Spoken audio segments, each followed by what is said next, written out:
Hello dear friends, നമ്മൾ equivalency exam എഴുതാൻ പോകുന്ന സമയത്ത് നമ്മൾ തീർച്ചയായും പഠിച്ചിരിക്കേണ്ട ചില കാര്യങ്ങൾ, ചില ബേസിക് ആയിട്ടുള്ള കാര്യങ്ങളാണ് നമ്മളിന്ന് നോക്കാൻ പോകുന്നത്. ഇപ്പോൾ ഇത് ചാപ്റ്ററിനോട് ബന്ധപ്പെടുത്തി നമുക്ക് പഠിക്കാവുന്നതാണ്. ഏതായാലും ജനറലായിട്ട് ചോദിക്കുന്ന ചോദ്യങ്ങൾ എങ്ങനെ നമുക്ക് അറ്റൻഡ് ചെയ്യാം, അത്യാവശ്യം ജയിക്കാൻ ഉതകുന്ന രീതിയിൽ ഇത് തയ്യാറാക്കിയിട്ടുണ്ട്. അപ്പോൾ അതൊക്കെ ഒന്ന് കൃത്യമായിട്ട് നോക്കിയിട്ട് പോകണം. നമ്മൾ ആദ്യമായിട്ട് ഡിസ്കസ് ചെയ്യാൻ പോകുന്നത് ഇൻ്റർവ്യൂ ആണ് കേട്ടോ. അപ്പോൾ ഇൻ്റർവ്യൂ എന്ന് പറയുമ്പോൾ 4 ചോദ്യങ്ങൾ എഴുതാൻ ചോദിക്കാം. അതല്ലെങ്കിൽ 6 മാർക്കിന് 3 ചോദ്യവും 3 ഉത്തരവും. അങ്ങനെയാണ് സാധാരണ ഉണ്ടാവില്ല. അപ്പോൾ എങ്ങനെയായാലും നമ്മുടെ കയ്യിലൊരു സ്റ്റോക്ക് വേണം. ചുരുങ്ങിയതൊരു 8 എണ്ണം ആയിക്കോട്ടെ. ഒരു 8 ചോദ്യവും അതിൻ്റെ 8 ഉത്തരവും. സിമ്പിളായിട്ടുള്ളത് മാത്രം പോരാ, മാർക്കും കൂടി കിട്ടണ്ടേ. അപ്പോൾ അതിനനുസരിച്ചിട്ടാണ് ആ ക്വസ്റ്റ്യൻസും ഉത്തരങ്ങളും ഉണ്ടാക്കിയിട്ടുള്ളത്. ഇരുന്ന് പഠിക്കുക. അപ്പോൾ ആരോട് ഇൻ്റർവ്യൂവിന് വന്നു കഴിഞ്ഞാലും ഏത് പ്രൊഫഷണൽസ് ആണെങ്കിലും നമുക്ക് ആ ചോദ്യങ്ങൾ ചോദിക്കാവുന്നതാണ്. അങ്ങനെയുള്ള രീതിയിലാണ് ആ ചോദ്യങ്ങൾ തയ്യാറാക്കിയിട്ടുള്ളത്. അപ്പോൾ ഒത്തിരി സമയമെടുത്ത് ക്ഷമയോടുകൂടി എല്ലാ സ്പെല്ലിങ്ങും കൃത്യമായി നോക്കി ഫുൾ സ്റ്റോപ്പ് ഇടേണ്ടത് ഫുൾ സ്റ്റോപ്പ് ഇട്ട്, ചോദ്യങ്ങൾക്ക് ശേഷം ക്വസ്റ്റ്യൻ മാർക്ക് ഇട്ട്, തുടക്കം ക്യാപിറ്റൽ ലെറ്റർ ആക്കിയിട്ട് എഴുതിയിട്ട് വൃത്തിയായിട്ട് പഠിക്കുക. ഇപ്പോൾ ആദ്യത്തെ ചോദ്യം, നമുക്കറിയാം ഒരു ഇൻ്റർവ്യൂവർ ഉണ്ടാവും, അതുപോലെ ഇൻ്റർവ്യൂവേ ഉണ്ടാവും. ഇൻ്റർവ്യൂവർ എന്ന് പറഞ്ഞാൽ ചോദ്യം ചോദിക്കുന്ന ആളാണല്ലോ. അപ്പോൾ നിങ്ങൾക്ക് ചോദ്യം ചോദിക്കുന്ന ആൾ ഒരുപക്ഷെ നിങ്ങൾ തന്നെയായിരിക്കും. ക്വസ്റ്റ്യനിൽ you got an opportunity to interview, അതല്ലെങ്കിൽ വേറെ ആരെയെങ്കിലും ഇൻ്റർവ്യൂ ചെയ്യുന്ന രീതിയിലും ചോദിക്കാറുണ്ട്. അപ്പോൾ ആരാണ് ഇൻ്റർവ്യൂ നടത്തുന്നത് എന്നറിഞ്ഞു കഴിഞ്ഞാൽ നിങ്ങൾ അവരുടെ രണ്ടുപേരുടെയും പേരെഴുതി വെച്ചാൽ മതി. അതല്ല, നിങ്ങൾക്ക് അതിൽ ചെറിയൊരു കൺഫ്യൂഷൻ ഉണ്ടെങ്കിൽ ഇപ്പോൾ ഈ സ്ക്രീനിൽ കാണുന്ന പോലെ ഇൻ്റർവ്യൂവർ, ഇൻ്റർവ്യൂയി എന്ന് എഴുതി വെച്ചിട്ട് നമ്മുടെ ഇൻ്റർവ്യൂ നടത്തിയാൽ മതിയാവും. ഇപ്പോൾ ആദ്യത്തെ ചോദ്യം ഇതാണ്. ഇൻ്റർവ്യൂവർ ചോദിക്കുന്നു, ആദ്യം ഗ്രീറ്റിംഗ്സ് ഒക്കെ വേണമല്ലോ. ഗുഡ് ആഫ്റ്റർനൂൺ, ഗുഡ് മോർണിംഗ് ആയാലും കുഴപ്പമില്ല. Good afternoon sir. മെയിലാണെങ്കിൽ സർ എന്ന് എഴുതുക. അതോ ഇൻ്റർവ്യൂയി ഫീമെയിൽ ആണെങ്കിൽ മാഡം എന്ന് എഴുതുക. ഒന്നുകിൽ സർ അല്ലെങ്കിൽ madam. I am so happy that I got a chance to interview you. Would you mind sharing with us your life story? Question mark ഇടുക. താങ്കളെ ഇൻ്റർവ്യൂ ചെയ്യാൻ കിട്ടിയതിൽ അതിയായ സന്തോഷമുണ്ട്. താങ്കളുടെ ജീവിതകഥ ഞങ്ങളോട് ഷെയർ ചെയ്യാമോ? ഇപ്പോൾ നമ്മുടെ ഇൻ്റർവ്യൂയി മറുപടി പറയുകയാണ്, I wouldn't. Would you mind എന്നാണ് ചോദിച്ചത്. വുഡ് യു മൈൻഡിന് ശേഷം ING ആണ് വന്നിട്ടുള്ളത്. ശ്രദ്ധിച്ച് നോക്കുക. വുഡ് യു മൈൻഡ് ഷെയറിങ് ഒരു റിക്വസ്റ്റോട് കൂടി നമുക്ക് ചോദിക്കാവുന്ന ഒരു ഫ്രേസ് ആണത്. Would you mind give me your pen? താങ്കളുടെ പേനയൊന്ന് തരാമോ എന്നുള്ളതിന് നമ്മളിങ്ങനെ ചോദിക്കുക, would you mind giving me your pen? അപ്പോൾ ആ ഒരു പ്രയോഗമാണ് വുഡ് യു മൈൻഡിന്. അപ്പോൾ ഇൻ്റർവ്യൂവിൽ മറുപടി പറയുന്നു, ഐ വുഡൻറ്റ്. മീൻസ് പ്രശ്നമൊന്നുമില്ല, ചോദിച്ചോളൂ. I don't have much secrets that can be shared. എനിക്ക് ഷെയർ ചെയ്യാൻ പാടില്ലാത്ത ഒരുപാട് സീക്രറ്റ്സ് ഒന്നുമില്ല, അതുകൊണ്ട് എന്ത് വേണമെങ്കിലും ചോദിക്കാം, പ്രശ്നമൊന്നുമില്ല. ഇപ്പോൾ ഇൻ്റർവ്യൂവർ ചോദിക്കുകയാണ്, what made you choose this field? സാധാരണ ഏത് ഇൻ്റർവ്യൂവിനും ഉണ്ടാകുന്ന ഒരു ചോദ്യമാണിത്. What made you choose this field? എന്താണ് നിങ്ങൾ ഈ മേഖല തിരഞ്ഞെടുക്കാൻ കാരണം? അപ്പോൾ മറുപടി ഇതാണ്, a person has to do something in his life. ഒരാൾക്ക് ജീവിതത്തിൽ എന്തെങ്കിലും ചെയ്യണ്ടേ? I selected this field. ഞാൻ ഈ മേഖല തിരഞ്ഞെടുത്തു. It was my own choice. അത് എൻ്റേത് തന്നെയായിട്ടുള്ള ഒരു ചോയ്സ് ആയിരുന്നു, ഞാൻ തന്നെ തിരഞ്ഞെടുത്തതാണ്. അടുത്ത ചോദ്യം, interviewer, you have faced a lot of challenges there, haven't you? അവിടെ ഒരു ക്വസ്റ്റ്യൻ ടാഗാണ് ഉപയോഗിച്ചിട്ടുള്ളത്, കാണാം. You have faced a lot of challenges there. നിങ്ങളവിടെ ഒരുപാട് വെല്ലുവിളികൾ നേരിട്ടുണ്ട് അല്ലേ എന്നാണ് ചോദ്യം. ഇപ്പോൾ ഇൻ്റർവ്യൂവർ പറയുന്നു, യെസ് ഐ ഹാവ് ടു. ശരിയാണ്, എനിക്ക് നേരിടേണ്ടി വന്നിട്ടുണ്ട്. Challenges make a strong. നമ്മളെ സ്ട്രോങ് ആക്കുന്നത് വെല്ലുവിളികളാണ്. I will not give up. അപ്പോൾ എന്തൊക്കെ ചലഞ്ചസ് വന്നാലും ശരി, ഞാനങ്ങനെ വിട്ടുകൊടുക്കാൻ തയ്യാറല്ല. അടുത്ത ചോദ്യം, are you completely satisfied with your present achievements? നിങ്ങളുടെ ഇപ്പോഴത്തെ നേട്ടങ്ങളിൽ നിങ്ങൾ സന്തുഷ്ടനാണോ? ഇൻ്റർവ്യൂ പറയുകയാണ്, ഐ എം ഓൾവേസ് സാറ്റിസ്ഫൈഡ്. ഞാനെപ്പോഴും സംതൃപ്തനാണ്. Self satisfaction is more important than financial gain. എന്നെ സംബന്ധിച്ചിടത്തോളം സാമ്പത്തിക നേട്ടത്തിനേക്കാൾ ഏറ്റവും പ്രധാനപ്പെട്ടത് സെൽഫ് സാറ്റിസ്ഫാക്ഷനാണ്, ആത്മസംതൃപ്തിയാണ്. അടുത്ത ചോദ്യം, ഇത് നിങ്ങൾക്ക് എല്ലാവർക്കും അറിയുന്ന ചോദ്യമാണ്. Who inspired you the most? നിങ്ങളെ ഏറ്റവും കൂടുതൽ പ്രചോദിപ്പിച്ചത് ആരാണ്? മറുപടി, my small achievements and my failures. എൻ്റെ ചെറിയ നേട്ടങ്ങളും എൻ്റെ തോൽവിയും, ഇത് രണ്ടുമാണ് എന്നെ പ്രചോദിപ്പിച്ചത്. Interviewer: are you a believer?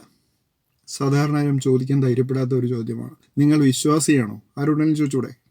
അപ്പോൾ ഇൻ്റർവ്യൂ പറയുന്നു, ഐ മസ്റ്റ് സേ യെസ്. തീർച്ചയായിട്ടും ഞാൻ പറയണം ഞാനൊരു വിശ്വാസിയാണെന്ന്. കാരണം ഐ ബിലീവ് ഇൻ ട്രൂത്ത്, ഞാൻ സത്യത്തിൽ വിശ്വസിക്കുന്നു. ലവ്, സ്നേഹത്തിൽ വിശ്വസിക്കുന്നു. ആൻഡ് ഇൻ മൈ സെൽഫ്, എന്നിൽ തന്നെ ഞാൻ വിശ്വസിക്കുന്നു. അതുകൊണ്ട് ഞാനൊരു വിശ്വാസിയാണ്. Interviewer: what are your future plans? ഭാവി പരിപാടികൾ? മറുപടി: ഐ ഹാവ് സം. തീർച്ചയായിട്ടും എനിക്ക് കുറച്ച് പരിപാടികളുണ്ട്. I will reveal in the right time. ഞാനത് കൃത്യസമയത്ത് റിവീൽ ചെയ്യാം, തുറന്ന് പറയാം. ഇപ്പം സമയമായിട്ടില്ല, സമയമാകുമ്പോൾ പറയാം. അടുത്ത ചോദ്യം: any advice to the youngsters today? എന്തെങ്കിലും ഉപദേശം കൊടുക്കാനുണ്ടോ? ഇപ്പോൾ ഇൻ്റർവ്യൂ പറയുകയാണ്, വളരെ കുറച്ച് മാത്രമേ പറയുന്നുള്ളൂ. നോക്കൂ: be patient, truthful, confident and hard working. ക്ഷമയുള്ളവനായി, സത്യസന്ധനായി, ആത്മവിശ്വാസമുള്ളവനായിട്ട്, കഠിനപ്രയത്നിയായിട്ടിരിക്കട്ടെ. Live and let others live. സ്വയം ജീവിക്കുകയും മറ്റുള്ളവരെയും ജീവിക്കാൻ അനുവദിക്കുകയും ചെയ്യട്ടെ. ഇതാണ് അദ്ദേഹത്തിൻ്റെ ഒരു ഉപദേശം എന്ന് പറയുന്നത്. പഠിക്കാൻ എളുപ്പമാണ്. നിങ്ങൾക്ക് ഏറ്റവും എളുപ്പമെന്ന് തോന്നുന്ന ക്വസ്റ്റ്യൻസും അതിൻ്റെ ഉത്തരങ്ങളും പഠിക്കാൻ ശ്രമിക്കുക. അടുത്തതായിട്ട് പഠിക്കാൻ പോകുന്നത് എപ്പോഴും ഒരു 4 മാർക്കിനോ ഈ പറഞ്ഞ പോലെ തന്നെ 6 മാർക്കിനോ ചോദിക്കുന്ന ക്യാരക്ടർ സ്കെച്ചാണ്. അപ്പോൾ ചിലപ്പോൾ അബദ്ധവശാൽ നിങ്ങൾക്ക് അറിയെങ്കിൽ കുഴപ്പമില്ല, എഴുതിക്കോളൂ. അറിയാത്ത ആരുടെയെങ്കിലും ക്യാരക്ടർ സ്കെച്ചാണ് ചോദിക്കുന്നത് എങ്കിൽ നിങ്ങൾ ഒരിക്കലും ആ ചോദ്യം വിട്ടുപോകരുത്. ഇനിയുള്ള കാര്യങ്ങൾ എഴുതി വെച്ചാൽ ഒരു മിനിമം സ്കോറെങ്കിലും നിങ്ങൾക്ക് നേടാൻ സാധിക്കും, അല്ലേ? ഒരു 4 മാർക്കാണെങ്കിൽ 2.5 മാർക്ക് വരെയെങ്കിലും നിങ്ങൾക്കിത് എഴുതി വെച്ചാൽ കിട്ടും. അല്ലെങ്കിൽ വെറുതെ അത് പോവല്ലേ? മിനിമമാണ് പറഞ്ഞു കേട്ടോ, ചിലപ്പോൾ 3 മാർക്കൊക്കെ കിട്ടും. Character sketch. ഇപ്പോൾ അത് ആരുടെ ക്യാരക്ടർ സ്കെച്ച് ആണെന്നുള്ളത് ക്വസ്റ്റ്യൻ പേപ്പറിൽ നിന്ന് കിട്ടുമല്ലോ. അതുകൊണ്ട് അയാളുടെ പേര് എഴുതിയിട്ട് വേണം തുടങ്ങാൻ. ഇപ്പോൾ ഡാഷ് എന്നുള്ളിടത്ത് ആ ക്യാരക്ടർ സ്കെച്ച് ആരുടെയാണോ എഴുതേണ്ടത് അവരുടെ പേര് എഴുതുക. Is one of the important characters in the story. ഇതിലെ ഏറ്റവും പ്രധാനപ്പെട്ട ക്യാരക്ടേഴ്സിൽ ഒരാളാണ് ഇദ്ദേഹം. സ്റ്റോറി കഴിഞ്ഞിട്ട് ഒരു ഡാഷ് ഇട്ടിട്ടുണ്ട്. അവിടെ ആ സ്റ്റോറിയുടെ പേര് നിങ്ങൾക്ക് ഓർമ്മയുണ്ടെങ്കിൽ, സ്പെല്ലിങ് കൃത്യമായിട്ട് അറിയുമെങ്കിൽ എഴുതുക. അല്ലെങ്കിൽ ഇവിടെ നിർത്തണം. ഓഫ് ദ സ്റ്റോറി എന്ന് കഴിഞ്ഞിട്ട് നിർത്തുക. ഈ സ്റ്റോറിയുടെ പേര് അറിയുമെങ്കിൽ മാത്രം അപ്പുറത്ത് എഴുതുക. അടുത്ത സെൻറ്റൻസ്: ആണാണെങ്കിൽ ഹി, പെണ്ണാണെങ്കിൽ she. He or she is the representative of the people around us. ഇപ്പോൾ ഈ ഒരു കഥാപാത്രം നമ്മുടെ ചുറ്റുവട്ടത്തുള്ള ആളുകളുടെ തന്നെ ഒരു പ്രതിനിധിയാണ്. അങ്ങനത്തെ ഒരാളെ നമ്മുടെ ചുറ്റുഭാഗം നോക്കിയാൽ തന്നെ കാണാൻ പറ്റും. Such characters are not rare. ഇങ്ങനെയുള്ള ക്യാരക്ടേഴ്സ് അപൂർവമല്ല. For the development of the story this character is vital.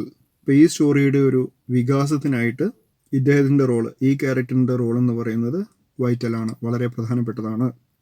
The message or moral of the story is.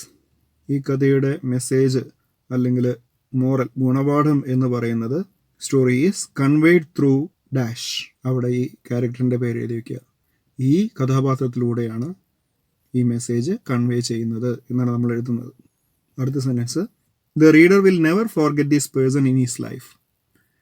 വായനക്കാരൻ അയാളുടെ ജീവിതത്തിൽ ഒരിക്കലും ഇയാളെ മറക്കുകയില്ല. ലാസ്റ്റ് സെൻറ്റൻസ് ആയിട്ട് ഇത് എഴുതാവുന്നതാണ്. One will have A mixed feeling towards this character.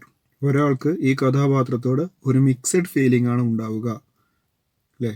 അനുകമ്പ, എന്താ പറയുക, ദേഷ്യം, അങ്ങനെ എല്ലാം കടന്ന മിശ്രമായിട്ടുള്ള ഒരു ഫീലിംഗ് എന്ന് പറയില്ലേ, ആ ഫീലിംഗ് ആണ് ഉണ്ടാവുക. Sometimes the reader would feel pity on him or her as the story progress. ആ സ്റ്റോറി പ്രോഗ്രസ് ചെയ്യുന്ന സമയത്ത് ഈ കഥാപാത്രത്തോട് റീഡേഴ്സിന് ഒരു പിറ്റി ഉണ്ടാകാനും സാധ്യതയുണ്ട് എന്നാണ് പറയുന്നത്. അടുത്തതായിട്ട് നമ്മൾ പറയുന്നത് സ്പീച്ചാണ്. എപ്പോഴും ചോദിക്കുന്നതല്ലേ 6 മാർക്കിന്.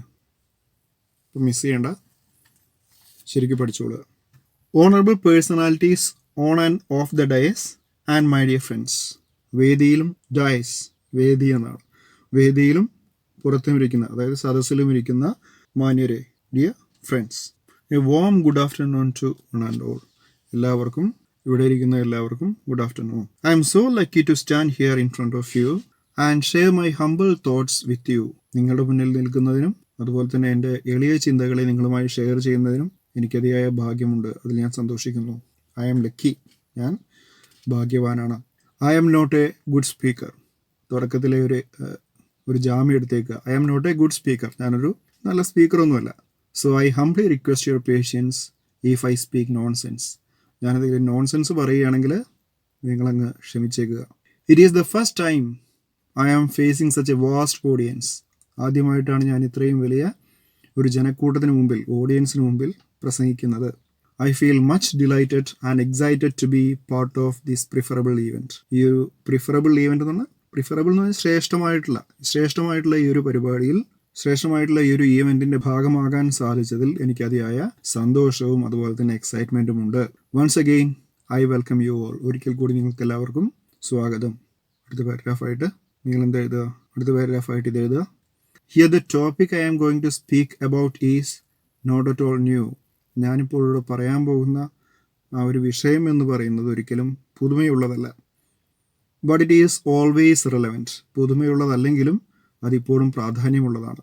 പിന്നീട് നിങ്ങൾ ചെയ്യേണ്ടത് ചോദ്യപേപ്പറിൽ നിന്ന് നോക്കുക, അതിലെന്താണ്, എന്തിനെക്കുറിച്ചാണ് പ്രസംഗം അവതരിപ്പിക്കേണ്ടത് എന്ന് അതിൽ കുറിച്ചിട്ടുണ്ടാവും. ഇപ്പോൾ വൃത്തിയായിട്ട് അത് നോക്കി മനസ്സിലാക്കിയതിന് ശേഷം ക്വസ്റ്റ്യൻ പേപ്പറിൽ തന്നെ നിങ്ങൾക്ക് 2-3 സെൻറ്റൻസ് കിട്ടും. ഒന്ന് വൃത്തിയായിട്ട് വായിച്ച് നോക്കിയാൽ മാത്രം മതി, അല്ലേ? ആ വാട്ടും വേറും ഡെസ്സും ഒക്കെ ഒന്ന് ഒഴിവാക്കി കഴിഞ്ഞാൽ ബാക്കി ഭാഗങ്ങളിൽ പലതും നിങ്ങൾക്ക് ക്വസ്റ്റ്യൻ പേപ്പറിലെ സെൻറ്റൻസുകൾ അതേപടി ഉത്തരത്തിലേക്ക് മാറ്റി എഴുതാൻ പറ്റുന്ന വിധത്തിലായിരിക്കും. അപ്പോൾ അത് ശ്രദ്ധിച്ചിട്ട് എഴുതുക. പിന്നെ നിങ്ങളുടെ കയ്യിലുള്ള ഐഡിയാസും കുറച്ച് വെച്ച് കാച്ചുക. അങ്ങനെ ഒരു പാരഗ്രാഫ്, രണ്ടാമത്തെ പാരഗ്രാഫായിട്ട് കുറച്ച് എഴുതി വയ്ക്കുക. ഇപ്പോൾ നിങ്ങൾ പ്രസംഗമൊക്കെ എഴുതുന്ന സമയത്ത്, അല്ലെങ്കിൽ ഒരു എസ്സേക്ക് എഴുതുന്ന സമയത്ത് എപ്പോഴും ശ്രദ്ധിക്കേണ്ടത് പാരഗ്രാഫ് വൈസ് എഴുതി വയ്ക്കുക, അല്ലാണ്ട് ഒരു അണ്ടയായിട്ട് കൊണ്ടുപോയിട്ട് എഴുതി വയ്ക്കരുത്. അപ്പോൾ നിങ്ങൾ നിങ്ങളുടേതായിട്ടുള്ള വാക്കുകളിൽ ചെറിയ രീതിയിലൊക്കെ നിങ്ങൾ എഴുതി എന്ന് വയ്ക്കൂ. നല്ലൊരു ഇൻട്രൊഡക്ഷൻ കൊടുത്തു, നമ്മൾ നിങ്ങളുടേതായിട്ടുള്ള കാര്യങ്ങളൊക്കെ എഴുതി. ഇനി കൺക്ലൂഷനായിട്ട് നമുക്കിത് എഴുതാം. Let us hold our hands together for this wonderful course. നമുക്ക് നമ്മളുടെ കൈകൾ കോർക്കാം. എന്തിനു വേണ്ടി? ഈ ഒരു വണ്ടർഫുൾ കോഴ്സിന് വേണ്ടി, ഈ മഹത്തായ കാര്യത്തിന് വേണ്ടി നമുക്ക് ഒരുമിക്കാം എന്നാണ്. Thank you all for lending me your years. ഇത്ര നേരം എന്നെ കേട്ടതിൽ ഞാൻ നിങ്ങൾക്ക് നന്ദി അറിയിക്കട്ടെ. നന്ദി എന്ന് പറഞ്ഞിട്ട് പ്രസംഗം അവസാനിക്കുകയാണ്. അടുത്തൊരു ഇമെയിലാണ്. ഇമെയിലിൻ്റെ ഒരു ജനറൽ ഫോർമാറ്റാണ് തരുന്നത്. ക്വസ്റ്റ്യൻ എങ്ങനെയാണ് വരിക എന്നറിയില്ല. ഏതായാലും വൃത്തിയായിട്ട് ഒരു ഇമെയിലിൻ്റെ ഫോർമാറ്റ് എഴുതിയാൽ തന്നെ ഒരു 2 മാർക്ക് കിട്ടും. അതിൻ്റെ ഒരു തുടക്കം എഴുതി കഴിഞ്ഞാൽ അതിന് സംശയമൊന്നുമില്ല, 2-2.5 മാർക്ക് വരെ കിട്ടും. ഇപ്പോൾ എഴുതുമ്പോൾ ഒന്ന് വെടിപ്പായിട്ട് എഴുതുക. ഇതുപോലെ കോളം വരച്ചിട്ട് ഫ്രം. ചിലവരൊക്കെ ഇമെയിൽ അഡ്രസ്സിന് പകരമായിട്ട് www എന്നൊക്കെ ഇട്ട് വെക്കാറുണ്ട്. അത് വെബ് അഡ്രസ്സാണ്, അതല്ല വേണ്ടത്. ഇമെയിൽ ഐ ഡി ആണ് വേണ്ടത്. ഫ്രം, ആ ഒരു ഇമാജിനറി മെയിൽ ഐ ഡി അവിടെ എഴുതി വയ്ക്കുക. ടു, ആർക്കാണോ ആ മെയിൽ അയക്കുന്ന അയാളുടെ ഇമെയിൽ ഐ ഡി എഴുതി വയ്ക്കുക. CC/BCC വേണ്ട, ആവശ്യമില്ല. കാർബൺ കോപ്പിയും ബ്ലൈൻഡ് കാർബൺ കോപ്പിയും. ആർക്കൊക്കെയാണ് ഈ മെയിൽ ബ്ലൈൻഡായിട്ട് ഫോർവേഡ് ചെയ്യപ്പെടേണ്ടത് എന്നുള്ളതാണ് അവിടെ എഴുതിയിരിക്കുന്നത്. നമ്മൾ വേറെ ആർക്കും ഫോർവേഡ് ചെയ്യേണ്ട അതിൻ്റെ ആവശ്യമില്ല. സബ്ജക്റ്റ് എന്താണെന്ന് ക്വസ്റ്റ്യനിലുണ്ടാവും. ആ സബ്ജക്റ്റ് എടുത്ത് എഴുതുക. മിക്കവാറും സുഹൃത്തുക്കൾക്കാണ് മെയിൽ അയക്കാൻ ചോദിക്കാറ്. ഇൻ കേസ് എഡിറ്റർക്കോ അല്ലെങ്കിൽ ഒഫീഷ്യലായിട്ടുള്ള ആർക്കെങ്കിലും ആണെങ്കിൽ എന്ത് ചെയ്താൽ മതി, അവിടെ ഡിയർ ഫ്രണ്ട് എന്ന് മാറ്റിയിട്ട് സർ എന്നിട്ടാൽ മതി. എന്നിട്ട് നമ്മൾ എഡിറ്റർ ആകുമ്പോൾ സാധാരണ കത്ത് എഴുതാനൊക്കെ പഠിച്ചിട്ടുണ്ട്. അപ്പോൾ അതേ കത്ത് ആ മുകളിലത്തെ ഫ്രമും ടൂവും ഒക്കെ ഒഴിവാക്കിയിട്ട് സർ എന്നുള്ളതിന് ശേഷം എഴുതുന്ന ആ മാറ്റർ അവിടെ എഴുതി വെച്ചാൽ മതി. എഡിറ്റർക്കാണ് ഇമെയിലെങ്കിൽ എളുപ്പമുള്ള കാര്യമല്ലേ. ഇപ്പോൾ ഇത് ഫ്രണ്ടിനാണ് നമ്മൾ സാധാരണ അയക്കാറ്. ഏതായാലും ഒരു തുടക്കം വെച്ചിട്ടുണ്ട്. I am much delighted to know that you got transfer to our area. നമ്മുടെ ഏരിയയിലേക്ക് നിങ്ങൾക്ക് ട്രാൻസ്ഫർ കിട്ടിയെന്ന് അറിഞ്ഞതിൽ എനിക്ക് അതിയായ സന്തോഷമുണ്ട്. I look forward to seeing you soon. ഉടൻ കാണുമെന്നാണ് വിശ്വാസം. I have another reason for drafting this email to you. ഈ ഇമെയിൽ അയക്കുന്നതിന് എനിക്ക് മറ്റൊരു കാരണമുണ്ട്. അപ്പോൾ അടുത്ത പാരഗ്രാഫിൽ ആ കാരണം എഴുതുക. എന്താണ് ചോദ്യമെങ്കിൽ ആ ചോദ്യത്തിനനുസരിച്ചിട്ട് എന്തെങ്കിലും ഒരു 2-3 വരി എഴുതി വയ്ക്കുക. ഇനി മൂന്നാമത്തെ ഒരു പാരഗ്രാഫായിട്ട് നമ്മളൊരു 3 പാരഗ്രാഫായിട്ട് എഴുതിയൊക്കെയാണ് നല്ലത്. മൂന്നാമത്തെ പാരഗ്രാഫിൽ ഒരു കൺക്ലൂഷൻ വേണമെന്നാണ്. അപ്പോൾ അങ്ങനെ വരുമ്പോൾ സമയത്ത് എന്തെങ്കിലും കൺക്ലൂഷൻ അറിയുമെങ്കിൽ എഴുതി വയ്ക്കുക. അല്ലെങ്കിലോ വി വിൽ മീറ്റ് സൂൺ, നമ്മൾ ഉടനടി കണ്ടുമുട്ടും. ഫ്രണ്ടിനായതുകൊണ്ട് യുവേഴ്സ് ലവിങ്ലി. നിങ്ങൾക്ക് ചിലവർക്കൊരു സ്വഭാവമുണ്ട്, യുവർ എന്നിട്ടിട്ട് മുകളിൽ ഒരു അപ്പോസ്ട്രോഫി ഇട്ടിട്ട് എസ് എഴുതുന്ന സ്വഭാവം. അങ്ങനെ എഴുതാൻ പാടില്ല. അപ്പോസ്ട്രോഫിയുടെ ആവശ്യമില്ല. ഇങ്ങനെ തന്നെ എഴുതുക, യുവേഴ്സ് ലവിങ്ലി ധനുഷ്. ഇപ്പോൾ ഇമെയിലിൻ്റെ ഫോർമാറ്റ് ഇപ്പോൾ നിങ്ങൾക്ക് എല്ലാവരും കിട്ടിക്കഴിഞ്ഞു. പരീക്ഷയ്ക്ക് എഴുതുന്ന സമയത്ത് ഇതുപോലെ കോളം വരച്ചിട്ട് തന്നെ എഴുതുക. ശരിക്കും പഠിക്കുക. ഏറ്റവും മുകളിലായിട്ട് അപ്രീസിയേഷൻ എഴുതി വയ്ക്കുക. അതിൻ്റെ ചുവട്ടിൽ ഓതേഴ്സ് നെയിം, നമ്മുടെ ചോദ്യപേപ്പറിൽ ഉണ്ടാവും ആരാണ് എഴുത്തുകാരെന്ന്. അപ്പോൾ ഓതറിൻ്റെ പേര് എഴുതി വെച്ചിട്ട് തുടങ്ങുക. Is often A readers choice for his use of explicit imagery. അദ്ദേഹത്തിൻ്റെ എക്സ്പ്ലിസിറ്റ് ആയിട്ടുള്ള, അതായത് സ്പഷ്ടമായിട്ടുള്ള ഇമേജസിൻ്റെ ഉപയോഗം, പ്രതിബിംബ കൽപ്പന, അത് കാരണം അദ്ദേഹം എപ്പോഴും വായനക്കാർക്ക് പ്രിയപ്പെട്ടവനാണ് എന്നാണ്. ദ ഗിവൺ പോയം, തന്നിട്ടുള്ള പോയം, അവിടെ പോയത്തിൻ്റെ ടൈറ്റിൽ എഴുതി വയ്ക്കുക, ക്വസ്റ്റ്യൻ പേപ്പറിൽ ഉണ്ടാവും, ആ ടൈറ്റിൽ എടുത്ത് എഴുതുക. Is the one that can enjoyed by any type of readers. ഏത് തരത്തിലുള്ള വായനക്കാരനെയും ആകർഷിക്കുന്ന തരത്തിലുള്ളതാണ് ഈ പദ്യം. The title is very apt. വളരെ സ്യൂട്ടബിൾ ആയിട്ടുള്ള ഒരു ടൈറ്റിലാണ് ഈ പോയത്തിന്, കാരണം it carries the theme of the poem. Title വായിച്ചാൽ തന്നെ നമുക്ക് ഈ പദ്യത്തിൻ്റെ ഉള്ളിൽ എന്താണ് പറഞ്ഞിരിക്കുന്നത് എന്ന് മനസ്സിലാക്കാൻ സാധിക്കും. Without using complex language and diction the author moves head. എഴുത്തുകാരൻ ഒരിക്കലും കോംപ്ലക്സ് ആയിട്ടുള്ള, പ്രയാസമേറിയ ഘടനയുള്ള വാക്കുകളൊന്നും ഉപയോഗിച്ചിട്ടില്ല. ഡിക്ഷൻ എന്ന് വെച്ചാൽ വാക്ക് എന്നർത്ഥം. ഭാഷയും ആ വാക്കുകളൊന്നും ഉപയോഗിച്ചിട്ടില്ല. സിമ്പിളായിട്ടുള്ളതാണ്. ലളിതമായ രീതിയിൽ ദ ഓതർ മൂവ്സ് ഹെഡ്, മുൻപോട്ട് പോകുന്നു. The tone, mood and style are notable. ഈ പദ്യത്തിൻ്റെ ഭാവരസങ്ങൾ, ടോൺ ആൻഡ് മൂഡ്, അതുപോലെ തന്നെ സ്റ്റൈല്, പ്രതിപാദന ശൈലി, ആഖ്യാന ശൈലി, ഇതെല്ലാം ശ്രദ്ധ അർഹിക്കുന്നതാണ്. Hence we can say that, അതുകൊണ്ട് നമുക്ക് പറയാനാകും, there is clarity of expression in this poem. ഈ പോയത്തിൻ്റെ ആശയം വളരെ വ്യക്തമാണെന്ന് നമുക്കതുകൊണ്ട് പറയാൻ സാധിക്കും. In the opening lines itself, ഈ പദ്യത്തിൻ്റെ തുടക്കത്തിൽ തന്നെ the author's imagination flavours up. ഓതറിൻ്റെ ഇമാജിനേഷൻ അങ്ങനെ കത്തിക്കയറുകയാണ്. ഓർഡിനറി വിഷ്വൽസ് വിത്ത് എക്സ്ട്രാ ഓർഡിനറി കളേഴ്സ്. സാധാരണ ദൃശ്യങ്ങളാണെങ്കിലും അത് അസാധാരണ വർണ്ണങ്ങളിലാണ് വിവരിച്ചിട്ടുള്ളത്. അതിൻ്റെ വിവരണം വളരെ അസാധാരണമായ വിധത്തിൽ ആകർഷണീയമാണ്. അടുത്താണ് നമ്മൾ എഴുതാൻ പോകുന്നത്. ആ പോയത്തിനെ സംബന്ധിച്ച്, പോയത്തിൽ നിന്നുള്ള ലൈൻസിൻ്റെ അർത്ഥം അറിയുമെങ്കിൽ അങ്ങനെ എഴുതാം. അതല്ല, വേറെ ഒരു നിവൃത്തിയില്ലെങ്കിൽ ഈ പറഞ്ഞ രീതിയിൽ ആ പോയത്തിൻ്റെ ലൈന് നമുക്ക് നിരത്തി എഴുതി വയ്ക്കാം. നോക്കാം. ഹി, എഴുത്തുകാരൻ മെയിലാണെങ്കിൽ ഹി എന്നും സ്ത്രീ ആണെങ്കിൽ ഷീ എന്നും എഴുതി വയ്ക്കുക. ഇപ്പം രണ്ടും ആരാണെന്ന് അറിയില്ല, നമുക്കത് ഹി ആണെന്നോ ഷീ ആണെന്നോ അറിയില്ലെങ്കിൽ ദ റൈറ്റർ എന്ന് തന്നെ എഴുതി വെച്ചാൽ മതി, അല്ലെങ്കിൽ ദ ഓതർ എന്ന് തന്നെ എഴുതി വയ്ക്കുക. അവിടെ ഹീം ഷീയും വേണ്ട, കൺഫ്യൂഷൻ ഉണ്ടെങ്കിൽ. So the author says that എന്ന് പറഞ്ഞതിന് ശേഷം ആദ്യത്തെ രണ്ട് വരിയുടെ അർത്ഥം അറിയുമെങ്കിൽ, ഞാൻ പറഞ്ഞു അറിയുമെങ്കിൽ എഴുതി വയ്ക്കുക, അല്ലെങ്കിൽ ആ വരികൾ തന്നെ എടുത്തെഴുതുക. അതിനുശേഷം ഈ പാരഗ്രാഫിൽ പറഞ്ഞിരിക്കുന്നത് പോലെ അവിടെ എഴുതി വെച്ചിട്ടുണ്ടല്ലോ, he or she says that dash meaning of first two lines, അത് എഴുതി വയ്ക്കുക. പിന്നെ അതിൻ്റെ അടുത്ത വരിയായിട്ട് to justify his thoughts he writes, അദ്ദേഹത്തിൻ്റെ ചിന്തകളെ ഒന്ന് ജസ്റ്റിഫൈ ചെയ്യാൻ വേണ്ടിയിട്ട്, നീതീകരിക്കാൻ വേണ്ടി തുറന്ന് അദ്ദേഹം എഴുതുന്നത് ഇതാണ് എന്ന് പറഞ്ഞിട്ട് അടുത്ത രണ്ട് വരിയുടെ മീനിങ് എഴുതി വയ്ക്കുക. അറിയില്ലെങ്കിൽ ആ വരികൾ എഴുതി വയ്ക്കുക. വരികൾ എന്ന് പറയുമ്പോൾ അതേ രീതിയിൽ ഇങ്ങനെ കൊണ്ട് എഴുതി വയ്ക്കരുത്, നിരത്തി ഒന്ന് വൃത്തിയായിട്ട് എഴുതി വയ്ക്കുക. ദെൻ ഹി ഡിസ്ക്രൈബ്സ്, അതിനുശേഷമുള്ള അടുത്ത എഴുതുക. How beautifully the author draws word pictures, എത്ര മനോഹരമായിട്ടാണ് വാക്കുകൾ കൊണ്ട് അദ്ദേഹം ചിത്രം എഴുതിയിട്ടുള്ളത്. He never fails to say that, അദ്ദേഹം ഇത് പറയാൻ മറക്കുന്നില്ല എന്ന് പറഞ്ഞിട്ട് അടുത്ത വരികളുടെ അർത്ഥം അതല്ലെങ്കിൽ ആ വരികൾ തന്നെ നിരത്തി എഴുതുക. എഴുതാവുന്നതാണ്, ഒരു നിവൃത്തിയില്ലെങ്കിൽ മാത്രം. നെക്സ്റ്റ് മൂന്നാമത്തെ പാരഗ്രാഫായിട്ട് the poet's vision on the, എന്തിനെക്കുറിച്ചുള്ള കാഴ്ചപ്പാടാണ്. പദ്യം വായിച്ചു കഴിഞ്ഞാൽ ഒരു പക്ഷേ നമുക്ക് അതിൻ്റെ ടോപ്പിക് മനസ്സിലാവും, ഇന്നതിനെക്കുറിച്ചാണ് പറയുന്നത്. ചിലപ്പോൾ മദേഴ്സ് ലവിനെ കുറിച്ചായിരിക്കും, അല്ലെങ്കിൽ ബ്യൂട്ടി ഓഫ് നേച്ചർ ആയിരിക്കും, അല്ലെങ്കിൽ ഡെത്ത് ആയിരിക്കും, എന്തെങ്കിലും ഒരു സബ്ജക്റ്റ് ഉണ്ടാവും. ആ സബ്ജക്റ്റ് മനസ്സിലാക്കി കഴിഞ്ഞാൽ ആ സബ്ജക്റ്റ് അത് എഴുതി വയ്ക്കുക. അതല്ലെങ്കിൽ നമുക്ക് എന്ത് ചെയ്യാം, ആ ടൈറ്റിൽ തന്നെ അവിടെ എഴുതാം.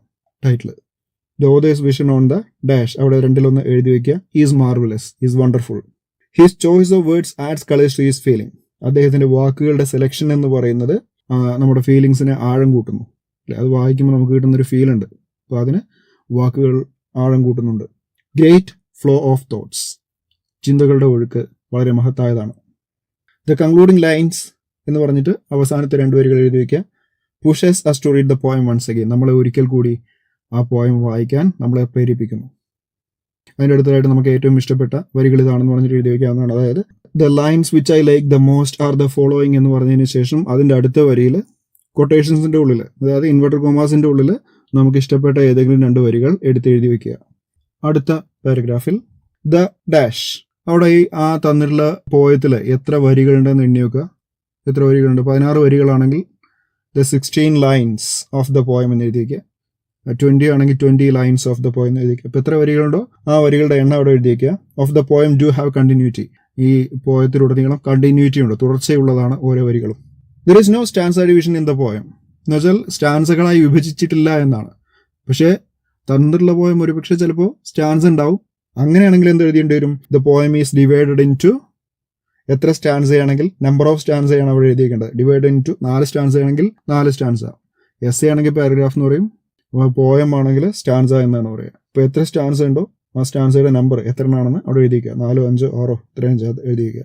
5 or 6 stanzas with dash lines each. ഒരു സ്റ്റാൻസയിൽ എത്ര വരിയുണ്ട്? ചിലതിന് 4 ഉണ്ടാവും, ചിലതിന് 6 ഉണ്ടാവും. അപ്പോൾ ഓരോരോ സ്റ്റാൻസയിലുള്ള വരികളുടെ എണ്ണം അവിടെ ഡാഷിൻ്റെ അവിടെ എഴുതി വയ്ക്കുക. പിന്നെ പോയത്തിൽ സാധാരണ റൈമിംഗ് വേർഡ്സ് കാണാറുണ്ടല്ലോ. അങ്ങനെ ഉണ്ടെങ്കിൽ there are rhyming words in the poem എന്ന് എഴുതി വയ്ക്കുക. റൈമിംഗ് വേർഡ്സ് ഉണ്ടെങ്കിൽ. ഇല്ലെങ്കിലോ there are no rhyming words.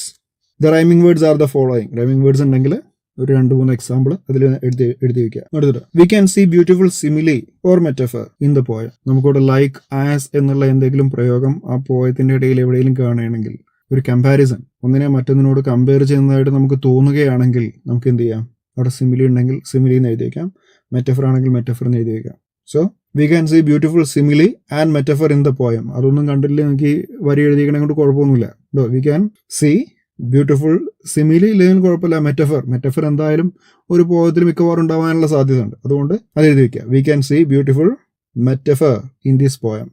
ഇപ്പോൾ എവിടെയെങ്കിലും കാണാൻ പറ്റുകയാണെങ്കിൽ നിങ്ങൾ ആ ലൈൻസ് എഴുതി വെച്ചോളൂ, അല്ലെങ്കിൽ അത് വിടുക. ഈ ലൈന് മാത്രം എഴുതി വയ്ക്കുക. We can see beautiful metaphor in this poem. Alliteration and assonance add grace to the rhythmic flow of lines. Alliteration എന്ന് പറഞ്ഞാൽ വ്യഞ്ജനാക്ഷരങ്ങളുടെ കോൺസണന്റ് സൗണ്ട്സിന്റെ അടുത്തടുത്ത് വരുന്ന റിപ്പീറ്റേഷൻ ആണ്. ഒരു വരിയിൽ ഒരു പക്ഷേ ഒന്നിലധികം വാക്കുകളിൽ ആദ്യത്തെ അക്ഷരം ഒരേ അക്ഷരമായിട്ട് വരാം. ക എന്നുള്ള സൗണ്ടോ അല്ലെങ്കിൽ ഗ എന്നുള്ള സൗണ്ടോ, അങ്ങനെയുള്ള ഒരേ സൗണ്ടുള്ള വ്യഞ്ജനാക്ഷരങ്ങൾ വരികയാണെങ്കിൽ അതിനെയാണ് അലിട്രേഷൻ എന്ന് പറയുന്നത്. അസൊണൻസ് എന്ന് പറഞ്ഞു കഴിഞ്ഞാൽ ഒരു വാക്കിന്റെ ഉള്ളിലും സ്വരാക്ഷരങ്ങൾ ഒരുപോലെ വരുമ്പോഴാണ് അടുത്തടുത്തുള്ള വാക്കുകളിൽ ഉള്ളിലുള്ള സ്വരാക്ഷരങ്ങൾ യു ഔന്നോ ഐന്നോ എയ്ന്നോ ഇങ്ങനെയുള്ള സ്വരാക്ഷരങ്ങളോ എന്തെങ്കിലുമൊക്കെ വരികയാണെങ്കിൽ അതിനെ അസൊണൻസ് എന്ന് പറയാം. അപ്പോൾ നിങ്ങൾക്ക് അതൊന്നും കാണാൻ പറ്റിയിട്ടില്ലെങ്കിൽ നിങ്ങൾ എഴുതി വയ്ക്കാം alliteration and assonance add grace to the rhythmic flow of lines. അത് എഴുതി വയ്ക്കാം. ഇനി അടുത്ത പാരഗ്രാഫായിട്ട്, ലാസ്റ്റ് പാരഗ്രാഫായിട്ട്, a good poem appeals our senses and touches the feelings and emotion. ഏതൊരു നല്ല പോയവും നമ്മുടെ സെൻസസിനെ, നമ്മുടെ ഇന്ദ്രിയങ്ങളെ, പഞ്ചേന്ദ്രിയങ്ങളെ ടച്ച് ചെയ്യുന്നതാണ്. അതുപോലെ തന്നെ നമ്മുടെ ഫീലിംഗ്സിനെയും നമ്മുടെ വികാരങ്ങളെയും നല്ല ഒരു പോയം എപ്പോഴും സ്പർശിക്കുന്നു. A good writer makes us experience or sensitise through what he depicts. A good writer makes us experience.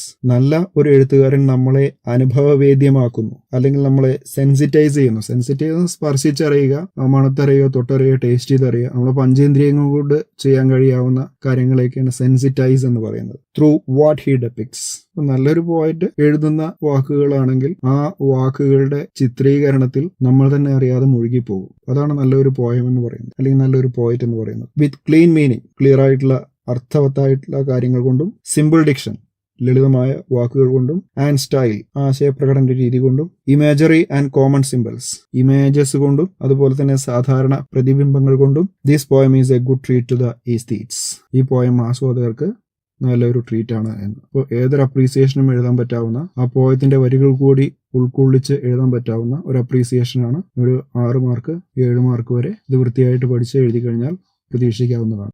Profile rating എല്ലാവർക്കും എഴുതാവുന്നതാണ്. പക്ഷെ എല്ലാവരും അറിയുമെന്ന് വിചാരിക്കുന്ന ആ ചോദ്യത്തിന് തന്നെയാണ് മിക്കപ്പോഴും മാർക്ക് തീരെ ശ്രദ്ധയില്ലാതെ കുട്ടികൾ കളയുന്നത്. ആദ്യം ടൈറ്റിൽ എഴുതി വെക്കാൻ പറയാറുണ്ട്. അപ്പോൾ ആരുടെയാണോ പ്രൊഫൈൽ എഴുതുന്നത് അവരുടെ ടൈറ്റിൽ എഴുതി വെക്കാൻ പറയാറുണ്ട്. പിന്നെ ആദ്യത്തെ സെന്റൻസ് തന്നെ പലരും തെറ്റിക്കാറാണ് പതിവ്. എത്ര പഠിച്ചു പോയി കഴിഞ്ഞാലും പരീക്ഷാ ഹാളിൽ എത്തുമ്പോഴത്തേക്ക് പ്രൊഫൈലിന്റെ ക്വസ്റ്റ്യൻ കാണുമ്പോൾ ആദ്യം അതുകൊണ്ട് എഴുതുകയും ചെയ്യും, അതവിടെ തെറ്റിക്കുകയും ചെയ്യും. അതായത് ഡേറ്റിന്റെ തൊട്ടുപുറകിൽ ഓൺ വേണമെന്ന് എല്ലാവരും എപ്പോഴും പറയുന്നതാണ്. പക്ഷെ അത് തന്നെയാണ് മിക്കവാറും തെറ്റിക്കുകയും ചെയ്യുക. വർഷത്തിന്റെ പുറകിൽ ഇൻ വേണമെന്നും പറയാറുണ്ട്. പിന്നെ ബോൺ എന്നുള്ളതിന്റെ ആ സ്പെല്ലിംഗ് തെറ്റിച്ചു വെച്ചിട്ട് ബ്രോൺ കൊണ്ട് എഴുതി വെക്കും. അപ്പൊ ഇങ്ങനെയൊക്കെ ആദ്യത്തെ സെന്റൻസ് തന്നെ തെറ്റിച്ച് കഴിഞ്ഞു കഴിഞ്ഞാൽ പിന്നെ ആ ഒരു പ്രൊഫൈലിന്റെ കോൺഫിഡൻസ് എത്ര ഉണ്ടായിട്ടും കാര്യമില്ല, മാർക്ക് കിട്ടില്ല. സാധാരണ 4 മാർക്കിനും 5 മാർക്കിനൊക്കെയാണ് ചോദിച്ച് കാണാറ്. അപ്പോൾ ഇത്തിരി ശ്രദ്ധിച്ചു കഴിഞ്ഞാൽ മുഴുവൻ മാർക്കും സ്കോർ ചെയ്യാവുന്ന ഒരു ചോദ്യമാണത്.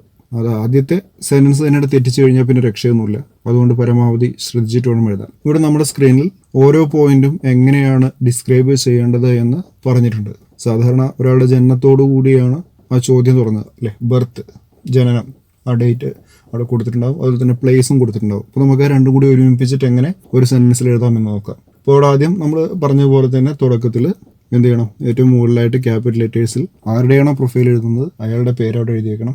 എന്നിട്ട് അടുത്തൊരു പാരഗ്രാഫ് തുടങ്ങുന്നത് പോലെ അദ്ദേഹത്തിൻ്റെ പേര് വീണ്ടും ഒന്ന് റിപ്പീറ്റ് ചെയ്യുക. Was born on.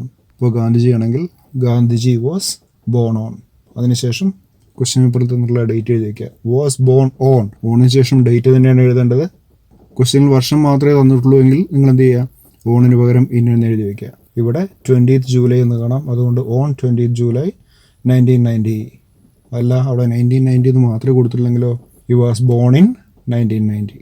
പിന്നെ അവിടെ സ്ഥലം കൊടുത്തിട്ടുണ്ട് അല്ലേ, ആലപ്പുഴ എന്നാണ് കൊടുത്തിട്ടുള്ളത്. അപ്പം നിങ്ങൾക്ക് എന്ത് ചെയ്യാം, അറ്റ് ആലപ്പുഴ. ഇനി ഒന്നുകൂടി വലിയ സ്ഥലമാണെങ്കിലോ, അതവിടെ 2 എണ്ണം കൊടുത്തിട്ടുണ്ടായിരിക്കുക. അറ്റ് ആലപ്പുഴ, കേരള എന്ന് കൊടുത്തിട്ടുണ്ടാവും എന്ന് വിചാരിക്കുക. അങ്ങനെയാണെങ്കിൽ അറ്റ് ആലപ്പുഴ ഇൻ കേരള എന്ന് എഴുതി വയ്ക്കുക. ഇനിയിപ്പോൾ ഇവിടെ അറ്റ് ആലപ്പുഴയല്ല ഇൻ ആലപ്പുഴ എന്ന് എഴുതിയാലും കുഴപ്പമൊന്നുമില്ല. അടുത്തത് പാരൻസ് എഴുതാൻ ഏറ്റവും എളുപ്പമാണ്. എന്താണ്, ഹിസ് പാരൻസ് വേർ. പാരൻസ് മരിച്ചു പോയിട്ടുണ്ടെങ്കിൽ വേർന്ന് എഴുതുക. അത് അവർ ജീവിച്ചിരിക്കുന്നതായിട്ട് വല്ല കിൻസും ഉണ്ടെങ്കിൽ ആർന്ന് എഴുതി വയ്ക്കുക. മിക്കവാറും മരിച്ചു പോയത് തന്നെയായിരിക്കും, അതുകൊണ്ട് വേർന്ന് എഴുതി വയ്ക്കാം. ഹിസ് പാരൻസ് അല്ലേ. അപ്പോൾ അതിനു മുമ്പായിട്ടൊരു കാര്യം ശ്രദ്ധിക്കാനുണ്ട്. ആ പ്രൊഫൈൽ ആരെക്കുറിച്ചാണ്, മെയിലാണോ ഫീമെയിലാണോ എന്ന് ഒന്ന് കൺഫേം ചെയ്യണം. മെയിലാണെങ്കിൽ ഹിസ്, ഫീമെയിൽ ആണെങ്കിൽ her. His parents were Augustine and Sindhu. പിന്നെ his father was a dash. അവിടെ എന്ത് ചെയ്യാം, പ്രൊഫഷൻ. ഫാദറിന്റെ ജോലിയെ സംബന്ധിച്ച് എന്തെങ്കിലും വിവരം അറിയാമെങ്കിൽ അവിടെ എഴുതി വയ്ക്കാവുന്നതാണ്. അതല്ലെങ്കിൽ ആ സെന്റൻസ് വിടാം. നെക്സ്റ്റ് എഡ്യൂക്കേഷൻ സാധാരണ കാണാറുള്ളതാണ്. എഡ്യൂക്കേഷൻ എന്നുള്ള പോയിന്റ് ഇവിടെ സെന്റ് മാർട്ടിൻസ് ഇൻ 2000 എന്ന് കാണാം അല്ലേ. അപ്പോൾ അവിടെ കൊടുത്തിട്ടുണ്ട് he completed his education from saint Martin's in 2000. He completed his education എന്നുള്ളത് ജസ്റ്റ് ഒന്ന് എക്സ്പാൻഡ് ചെയ്തിട്ട് ഹി കംപ്ലീറ്റഡ് ഹിസ് എഡ്യൂക്കേഷൻ എന്ന് എഴുതി. നെക്സ്റ്റ് വർക്ക്സ് എന്ന് ഉദ്ദേശിക്കുന്നത് ആളുടെ ജോലിയെക്കുറിച്ചല്ല, മറിച്ച് അദ്ദേഹത്തിന്റെ വല്ല രചനകളോ, അതായത് കഥ, നോവല്, സിനിമ അങ്ങനെയുള്ള കാര്യങ്ങളൊക്കെയാണ് വർക്ക്സ് എന്നുള്ളത് കൊണ്ട് ഉദ്ദേശിക്കുന്നത്. ഇപ്പോൾ കുറച്ച് പേരുകളും അവിടെ എഴുതി കാണാറുണ്ട് അല്ലേ. വർക്ക്സ്, അവതാർ, ശാന്തി, മധുരം എന്നൊക്കെ പറഞ്ഞിട്ട്. സോ ഹീസ് വർക്ക്സ് ആർ എന്ന് നമുക്ക് പറഞ്ഞിട്ട് വേണമെങ്കിൽ എഴുതി വയ്ക്കാം. അതല്ലെങ്കിലോ ഇതുപോലെ ഒന്നുകൂടി ആലങ്കാരികമായിട്ട് എഴുതാം. He became famous for his popular works like എന്നതിന് ശേഷം അവിടെ എഴുതിയുള്ള പേരുകളൊക്കെ എഴുതി വയ്ക്കാം. ഹി ബിക്കെയിം ഫേമസ്, അദ്ദേഹം പിന്നീട് ഫേമസ് ആയി. ഫോർ ഹിസ് പോപ്പുലർ വർക്ക്സ്, അദ്ദേഹത്തിന്റെ പ്രശസ്തമായ കൃതികളാൽ അദ്ദേഹം പോപ്പുലറായി എന്ന് പറഞ്ഞിട്ട് ആ പ്രശസ്തമായ കൃതികൾ അവിടെ എഴുതി വയ്ക്കുക. പിന്നെ അവാർഡ്സ്, ഇവിടെ അവാർഡിന്റെ പേരും അവിടെ എഴുതി വെച്ചിട്ടുണ്ട്. എങ്ങനെയാണ്, സിമ്പിളായിട്ട് നമുക്ക് എഴുതാവുന്നതാണ്. He got Pulitzer prize in 1998 എന്ന് എഴുതിയാലും മതി. ഹി ഗോട്ട് എന്ന് പറഞ്ഞിട്ട് എഴുതാം. അതല്ലെങ്കിൽ ഇതുപോലെ തന്നെ നമ്മുടെ സ്ക്രീനിൽ കാണുന്ന പോലെ തന്നെ വേൾഡ് റെക്കഗ്നൈസ്ഡ് ഹിസ് ടാലൻസ്, ലോകം അംഗീകരിച്ചു അദ്ദേഹത്തിന്റെ കഴിവുകളെ. എങ്ങനെ, ബൈ അവാർഡിങ് ഹിം, അദ്ദേഹത്തിന് അവാർഡ് കൊടുത്തുകൊണ്ട് എന്ന് പറഞ്ഞിട്ട് അവാർഡിന്റെ പേര് എഴുതി വയ്ക്കുക. വർഷമാണെങ്കിൽ അതിനു മുമ്പ് ഇന്നെന്നും ചേർക്കുക. മറ്റു രീതിയിലും കൂടി എഴുതാം. ഹി വാസ് ഓണേഡ് വിത്ത് എന്ന് പറഞ്ഞതിന് ശേഷം അവാർഡിന്റെ പേര് എഴുതി വയ്ക്കുക. അപ്പോൾ ഏറ്റവും എളുപ്പമുള്ളത് ഏതാണോ അത് എഴുതി വയ്ക്കുക. ഹി വാസ് അവാർഡഡ് വിത്ത് എന്നാണെങ്കിൽ ഒന്നും കൂടി സിമ്പിൾ ആയിരിക്കില്ലേ, അല്ലെങ്കിൽ ഹി ഗോട്ട് എന്നാണെങ്കിലും മതി. ഇനി ഡെത്തിന് നമ്മൾ പാസ്ഡ് അവേ എന്നാണ് സാധാരണ പറയാറ്. ഡൈഡ് എന്നുള്ളതിന് പകരം പാസ്ഡ് അവേ എന്നാണ് സാധാരണ പറയാറ്. അപ്പോൾ അത് തന്നെ എഴുതിയാൽ മതി. ഹി പാസ്ഡ് അവേ ഇൻ, അതിനുശേഷം വർഷം എഴുതി വയ്ക്കുക. അപ്പോൾ ആദ്യത്തെ സെന്റൻസ് വൃത്തിയായിട്ട് എഴുതാൻ ശ്രമിക്കുക. അതേ തെറ്റിച്ചു കഴിഞ്ഞാൽ നേരത്തെ പറഞ്ഞ പോലെ തന്നെ കാര്യം കഷ്ടമാവും. ഇവിടെ മറ്റേ ക്വസ്റ്റ്യൻ പേപ്പറിൽ കാണുന്ന രീതിയിൽ ഒരു ചോദ്യം അവിടെ കൊടുത്തിട്ടുണ്ട്.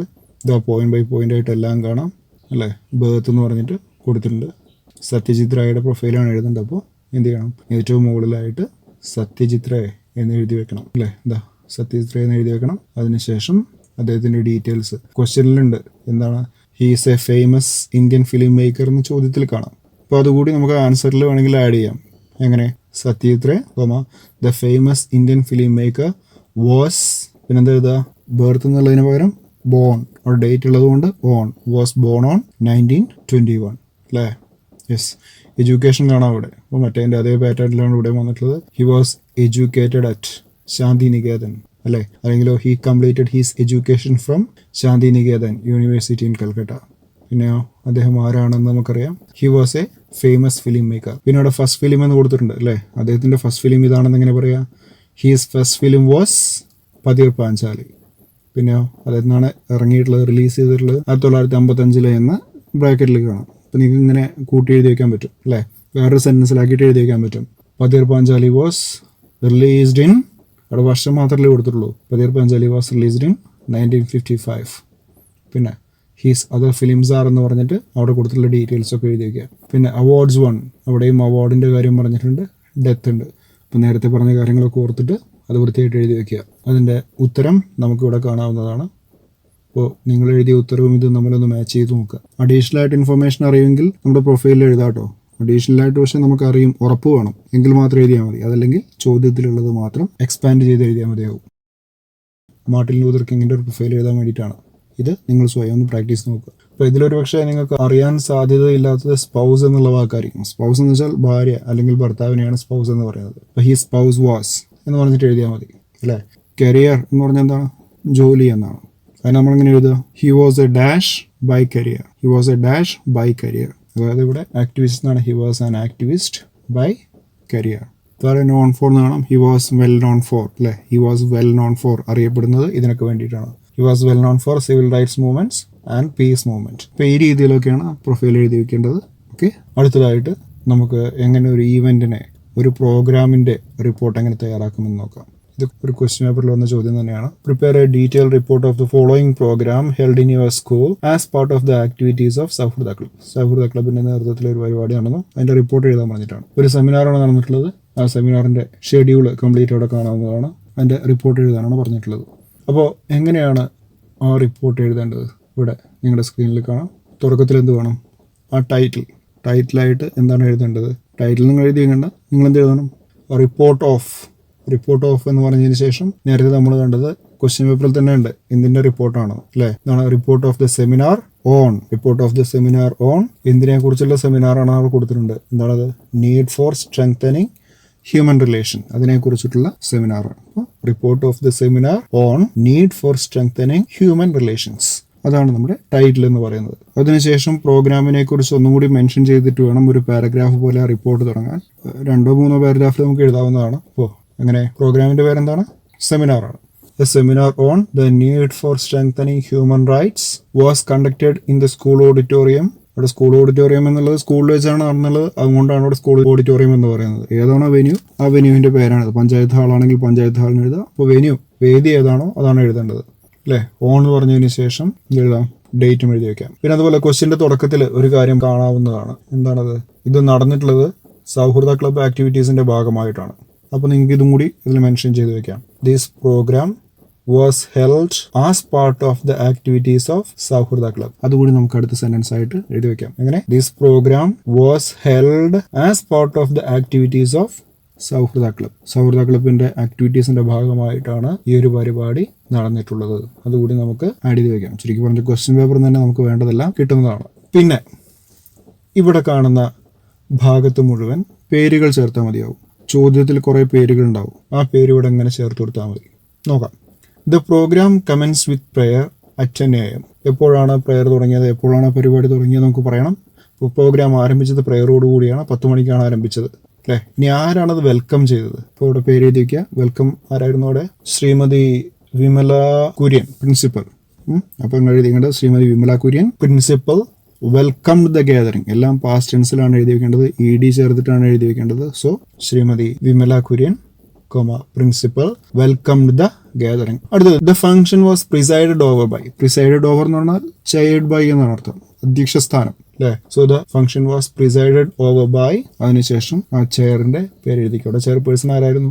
ശ്രീമതി സുഹറാഖി ആയിരുന്നു. അപ്പോൾ ഇതുപോലെ ഈ കാര്യങ്ങളെല്ലാം വൃത്തിയായിട്ട് മനസ്സിലായിക്കൊണ്ട് പഠിക്കുക തന്നെ വേണം. എഴുതി പഠിക്കണം. പഠിച്ചതിന് ശേഷം ഇതേ രീതിയിൽ പേരതിലേക്ക് ഇങ്ങനെ ആഡ് ചെയ്ത് ഉത്തരം എഴുതി ശീലിക്കുക. അപ്പോൾ നിങ്ങൾക്ക് യാതൊരു കൺഫ്യൂഷനും സാധ്യത ഉണ്ടാവില്ല. ഇനി അടുത്ത് നമുക്ക് പറയാൻ പോകുന്നത് അനൗൺസ്മെന്റ് ആണ്. അനൗൺസ്മെന്റും ഏറ്റവും എളുപ്പമുള്ള ഒരു കാര്യമാണ്. അനൗൺസ്മെന്റിന് വേണ്ട ഇൻട്രൊഡക്ഷനും കൺക്ലൂഷനും ഇവിടെ കൊടുത്തിട്ടുണ്ട്. അത് അതേ രീതിയിൽ തന്നെ എഴുതാവുന്നതാണ്. 4-5 മാർക്കിന് ചോദിക്കുന്നതാണ് അനൗൺസ്മെന്റ്. ഒരു സല്യൂട്ടേഷൻ വേണ്ടേ? സല്യൂട്ടേഷൻ എന്നുള്ള സ്ഥിതിക്ക് ഗുഡ് ഈവനിങ്, വൈകുന്നേരമാണ് പരിപാടി നടക്കുന്നത്. Good evening dear friends, ladies and gentlemen. ഇപ്പോൾ എല്ലാവരും അഭിസംബോധന ചെയ്തു. അതിനുശേഷം Now is the moment we all have been eagerly waiting for. നമ്മൾ അത്യധികം ആകാംക്ഷയോടെ കാത്തിരുന്ന സമയം ആഗതമായിരിക്കുന്നു. This fine evening we gathered here to enjoy. ഈ സായാഹ്നത്തിൽ, ഈ നല്ല ഒരു സായാഹ്നത്തിൽ നമ്മൾ ഒത്തുകൂടിയിരിക്കുന്നത്. We gathered here, ഇവിടെ ഒത്തുകൂടിയിരിക്കുന്നതിനാണ്. To എൻജോയ് ചെയ്യാനാണ്. എന്താണ് എൻജോയ് ചെയ്യുന്നതെന്ന് അവിടെ പ്രോഗ്രാമിന്റെ പേര് എഴുതിയിരിക്കുക. ചില പ്ലേ, നാടകം എന്തെങ്കിലും ആയിരിക്കും, അല്ലെങ്കിൽ സ്പോർട്സ് ഈവൻസ് ആയിരിക്കും. എന്തായാലും ശരി. ഇപ്പോൾ ഈവനിങ് അല്ല, രാവിലെ ആണെങ്കിൽ എന്ത് എഴുതിയാൽ മതി? ഈവനിങ് മാറ്റിയിട്ട് മോർണിംഗ് എന്നൊക്കെ എഴുതിയാൽ മതി. The most awaited item is here. എല്ലാവരും അത്യധികം കാത്തിരുന്ന ഒരു ഐറ്റം ഇതാ ഇവിടെ. പ്രിയപ്പെട്ട കൂട്ടുകാരെ, right in front of you, നിങ്ങളുടെ മുമ്പിൽ. മേക്ക് യു എക്സൈറ്റഡ്, നിങ്ങളെ ആവേശത്തിലാഴ്ത്താൻ, ആവേശത്തിൽ ആറാടിക്കാൻ ഇതാ ഐറ്റം എത്തിയിരിക്കുന്നു. അതിനുശേഷം അടുത്ത പാരഗ്രാഫിൽ ഇതിനെക്കുറിച്ചാണോ പറഞ്ഞിരിക്കുന്നത്, അതിനെക്കുറിച്ചൊരു ചെറിയ വിവരണം കൊടുക്കണം. ആരൊക്കെയാണ് ചോദ്യപേപ്പറിൽ ഉണ്ടാവുമല്ലോ, അത് അതേ രീതിയിൽ എഴുതി വെച്ചാൽ മതി. അപ്പോൾ അതിൽ ആരൊക്കെയാണ് പാർട്ടിസിപ്പേറ്റ് ചെയ്യുന്നതെങ്കിൽ അതും എഴുതി വെക്കണം. എന്താ പറയുക, സ്പോർട്സ് ഇവൻ്റ് ആണെങ്കിൽ here we are going to witness, here we are going to see the 100 metre race അല്ലേ, അല്ലെങ്കിൽ ഹഡിൽസ്. എന്താണ് ഇവൻ്റ്, ആ ഇവൻ്റ് എഴുതി വയ്ക്കുക. പിന്നെ അതിലെ പാർട്ടിസിപ്പൻസിൻ്റെ പേരുണ്ടെങ്കിൽ അത് എഴുതി വയ്ക്കുക. Dash dash dash are the participants. അതിനുശേഷം പാരഗ്രാഫിലായിട്ട് അതിൻ്റെ ഒരു കൺക്ലൂഷനും, let us support them, our claps and pleasant applause will elevate their spirits. നമുക്ക് അവരെ സപ്പോർട്ട് ചെയ്യാം. നമ്മുടെ കയ്യടികൾ, ക്ലാപ്സും, അതുപോലെ തന്നെ നമ്മുടെ പ്ലസൻ്റ് ആയിട്ടുള്ള അപ്രോസ് എന്ന് പറഞ്ഞാൽ ആഹ്ലാദാരകങ്ങൾ, അതും വിൽ എലിവേറ്റ് ദെയർ സ്പിരിറ്റ്സ്, അവരുടെ ആവേശത്തെ തീർച്ചയായിട്ടും ഉണർത്തും. ഗീതം ബിഗ് ഹാൻഡ്സ്, കയ്യടി കൊടുക്കൂ. അത് ഇനിയിപ്പോൾ നാടകത്തിൻ്റെ കാര്യമാണെങ്കിലോ, ഒരു നാടകത്തിൻ്റെ അനൗൺസ്മെൻ്റ് ആണെങ്കിൽ sit back, relax and enjoy എന്ന് എഴുതി വയ്ക്കാം അല്ലേ. ഇപ്പോൾ ഇത്രയുള്ള അനൗൺസ്മെൻ്റ് കാര്യം. Okay and good bye for now. All the best.